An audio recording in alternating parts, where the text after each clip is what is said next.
Before he ever yelled action, Ron Howard was just a quiet kid watching giants perform. While other children played outside, he grew up under blinding studio lights, standing beside legends, memorizing how they breathed, moved, and created magic in front of a camera. What he didn't realize then was that he was studying something far more valuable than fame. He was learning how greatness is built, one scene at a time.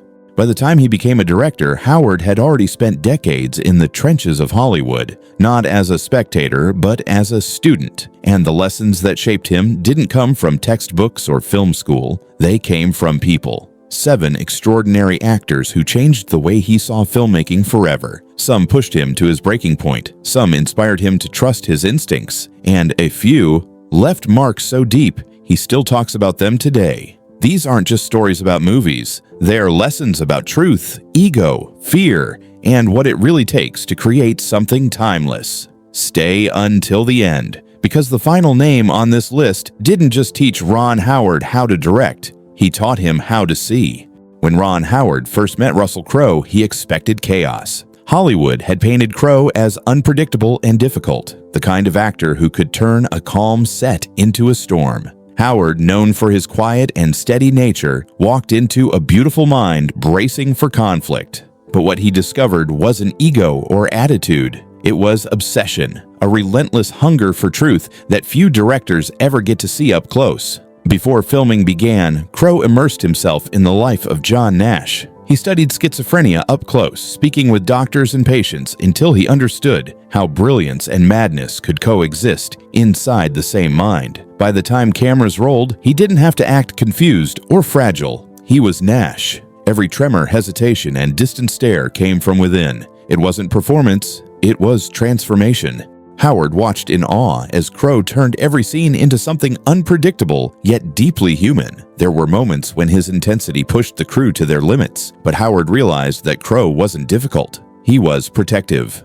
Every challenge came from loyalty to the story. When something felt off, Crowe spoke up, not to defy, but to defend. Their creative clashes became collaboration, and through that tension, they found honesty. A Beautiful Mind went on to win 4 Oscars, but what stayed with Howard wasn't the awards. It was the lesson. He learned that great actors don't always make your job easier. They make your film stronger. Real artistry doesn't come from comfort. It comes from courage. And Crowe's greatest gift wasn't his power or intensity, but his willingness to be fragile in front of the world. A truth that would prepare Howard for the calm strength he'd soon find in another actor. If Russell Crowe was the storm, Tom Hanks was the calm that followed. When Ron Howard first cast him in Splash back in 1984, Hanks was still known mainly for his comedy. Charming, funny, a safe choice for light-hearted roles. But Howard saw something most people didn't. Beneath the jokes was a depth that made audiences trust him instantly. Hanks didn't just make people laugh, he made them believe. That belief became the foundation of their partnership.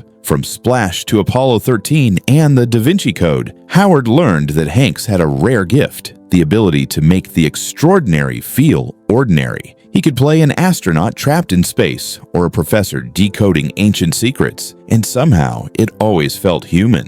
When Hanks was on screen, the impossible suddenly seemed possible because he grounded it in emotion rather than spectacle.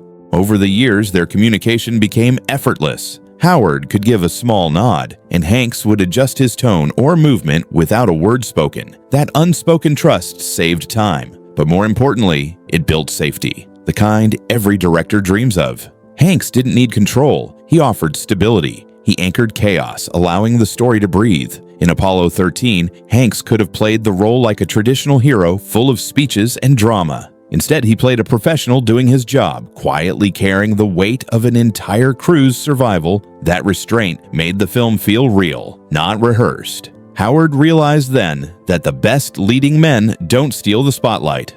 They steady it. Tom Hanks reminded Ron Howard that filmmaking isn't just about spectacle or emotion, it's about trust. The audience has to believe in the person they're watching, and in a business full of egos and unpredictability, Hanks taught him that the greatest power a performer can have is calmness. It was a lesson Howard would need later when another actor taught him the exact opposite, that sometimes chaos is where magic lives.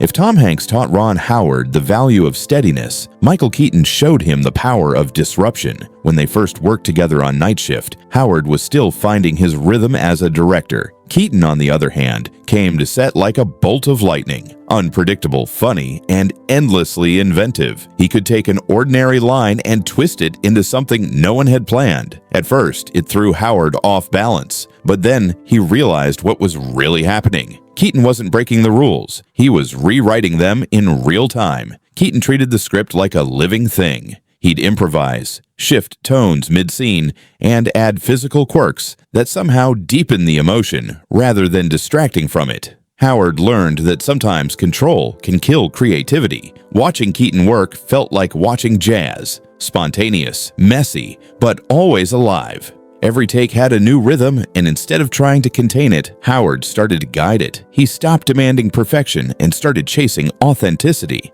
What impressed Howard most was Keaton's balance between chaos and clarity. Beneath the humor, there was precision, a quiet understanding of when to pull back and when to explode. Keaton could make audiences laugh in one moment and break their hearts in the next. That duality changed how Howard saw performance itself. A great actor doesn't just deliver lines, they create moments that feel real, even when everything around them is fiction. From Keaton, Howard learned that the director's job isn't to silence unpredictability, it's to recognize when lightning strikes and capture it before it fades. He began trusting those accidents on set, the unscripted glances, the unexpected pauses, the bursts of laughter that no one planned, because sometimes the best moments in a film aren't directed at all. They're discovered. And just when Howard thought he'd mastered the art of spontaneity, he met an actor who proved that discipline could be just as powerful as chaos.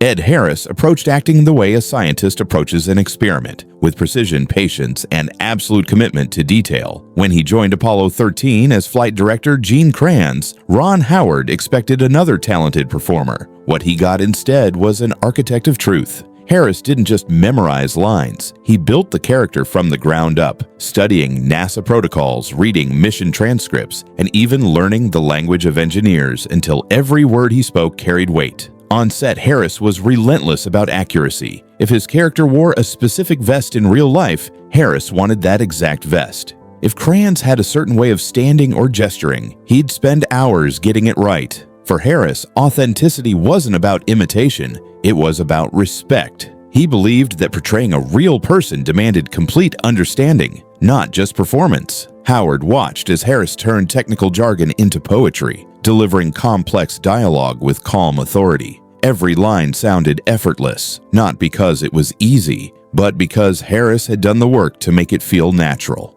Unlike actors who relied on emotion alone, Harris anchored his craft in structure. He was never the loudest person in the room, but his focus commanded attention. Howard admired how he could walk onto set fully prepared, knowing every beat of his scene, yet still leave space for discovery. Harris didn't need multiple takes to find his rhythm. He arrived already in tune. That discipline reminded Howard of something fundamental. Freedom in filmmaking doesn't come from chaos. It comes from mastery. Watching Harris perform changed the way Howard directed. He realized that preparation wasn't the enemy of creativity. It was its foundation. The more an actor understood their world, the freer they were to live in it.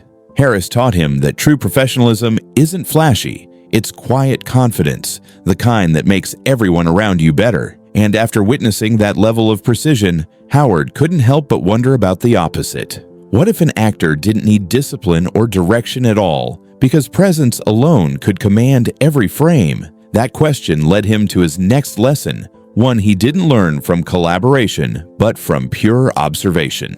Ron Howard never directed Denzel Washington, but that didn't stop him from learning from him. Watching Denzel's performances over the years, Howard found himself studying every movement, every silence, every look. What struck him wasn't just talent, it was command. Washington didn't demand attention, he drew it. The moment he entered a frame, the energy of the entire scene shifted. Other actors reached for intensity. Denzel carried it with stillness. Howard often said that Denzel didn't act like he was being watched. He acted like he belonged there. Whether he was playing a soldier, a leader, or a man battling inner demons, he carried a presence that made audiences instinctively trust him. He didn't have to shout or force emotion. He could do more with one quiet stare than most could do with an entire monologue. That kind of control fascinated Howard because it defied the traditional idea of performance. Denzel didn't chase attention, attention chased him. There was also something else that Howard admired: the emotional duality. Denzel could be fierce one moment and heartbreakingly gentle the next, and neither ever felt out of place. That balance between strength and vulnerability was what made his performances unforgettable. He could play power without arrogance and pain without pity. Howard realized that this was the difference between a great actor and a magnetic one. A great actor performs emotion, but a magnetic one embodies it. Through watching Denzel, Howard discovered that leadership on screen isn't loud. It's quiet authority, the ability to make an audience lean in without ever asking them to. That realization shifted how he directed his own performers. He began encouraging subtlety, teaching that silence could speak louder than any dialogue. Denzel Washington showed Ron Howard that mastery isn't about movement or words. It's about presence, the invisible gravity that holds every scene together. And just when Howard thought he had seen every form of transformation an actor could offer, one performer came along and shattered every assumption by disappearing completely into someone else's skin. When Ron Howard cast Daniel Brühl in Rush, he didn't expect the transformation that followed. Brühl wasn't a major star at the time, but from the moment he stepped into the role of Niki Lauda, Howard knew he was watching something rare. Brühl didn't just mimic Lauda's voice or mannerisms, he absorbed him completely. He spent months studying Lauda's interviews, race footage, and mindset until every movement felt instinctive. By the first day of filming, it was no longer an actor portraying a legend. It was Lauda himself, alive again through Brühl. What truly impressed Howard was Brühl's commitment to honesty over likability. Lauda was famously blunt, even abrasive, but Brühl never tried to soften him. He trusted that truth would connect with the audience more deeply than charm ever could. Every line was delivered with the same precision Lauda brought to racing, sharp and deliberate. It was the kind of performance that didn't demand attention, it earned it.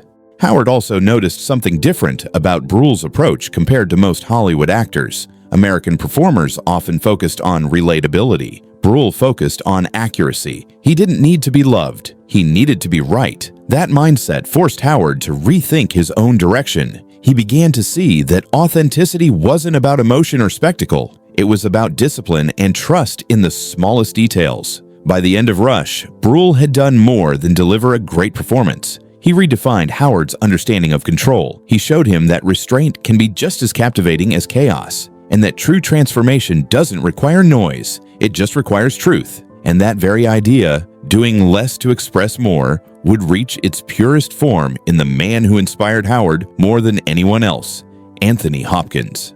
When Ron Howard studied the work of Anthony Hopkins, he found himself in awe of something he couldn't quite explain. Hopkins didn't seem to act. He simply existed, and yet every glance, every pause carried the weight of a lifetime. Howard had watched countless performances over his career, but none as quietly commanding as Hopkins. He had the rare ability to make the simplest moment feel monumental without ever raising his voice or exaggerating emotion. What fascinated Howard most was Hopkins's precision. He approached acting like a composer, repeating his lines hundreds of times until they no longer felt memorized. They became thought. By the time cameras rolled, Hopkins wasn't reciting dialogue. He was living it in real time. That control allowed him to appear effortless, even in the most demanding roles. He didn't try to make you feel something. He pulled you into the moment so deeply that you couldn't look away. Howard realized that Hopkins' brilliance wasn't in how much he did, but in how much he didn't do.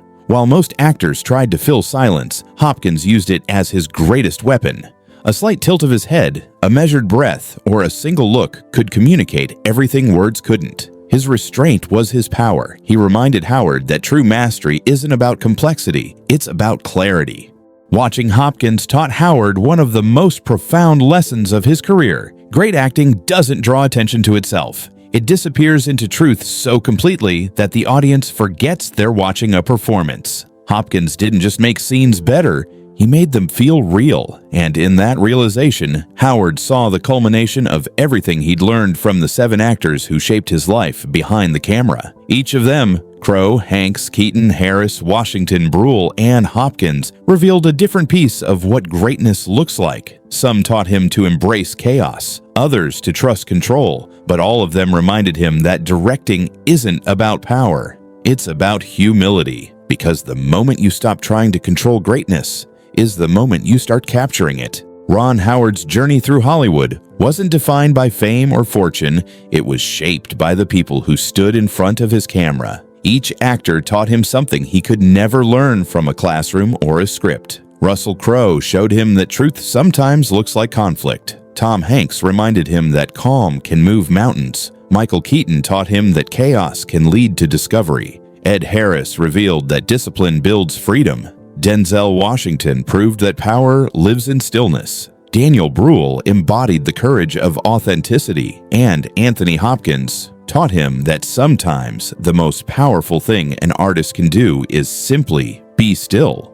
For Howard, directing became less about control and more about connection, about recognizing the humanity behind every performance. Decades later, he still speaks of these 7 names with gratitude, not just as collaborators, but as teachers who helped him evolve as both an artist and a man. They reminded him that storytelling isn't about perfection, it's about truth. And truth, when captured honestly, lasts forever. If you found this story inspiring, make sure to subscribe for more deep dives into the untold lessons, rivalries, and transformations that shaped Hollywood's most iconic creators. Because behind every masterpiece, there's always a story worth remembering.